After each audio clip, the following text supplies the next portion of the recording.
আসসালামু আলাইকুম রহমতুল্লাহ। প্রিয় দর্শক, কেমন আছেন? আশা করি ভালো আছেন। প্রিয় দর্শক, যেসব জেলায় আগামীকাল স্কুল ও কলেজ বন্ধ থাকবে, চলুন আমরা বিস্তারিত জেনে নিই।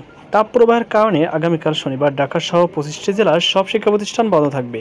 শুক্রবার দুপুরে শিক্ষা মন্ত্রণালয়ের তথ্য ও জনসংযোগ কর্মকর্তা এম.এ. খায়ের স্বাক্ষরিত এক চিঠির মাধ্যমে এই তথ্য জানা গেছে। চিঠিতে বলা হয়েছে, দেশে চলমান দাবদাহের কারণে আবহাওয়া অধিদপ্তর আবহাওয়া পূর্বাভাসের ভিত্তিতে খুলনা, রাজশাহী বিভাগের সব জেলার, ঢাকা বিভাগের ঢাকা ও টাঙ্গাইল জেলার, চট্টগ্রাম বিভাগের চাঁদপুর জেলার এবং রংপুর বিভাগের রংপুর, কুড়িগ্রাম, নীলফামারী, দিনাজপুর জেলার সব মাধ্যমিক স্কুল, কলেজ, মাদ্রাসা ও কারিগরি শিক্ষা প্রতিষ্ঠান আগামীকাল শনিবার 4 মে বন্ধ থাকবে।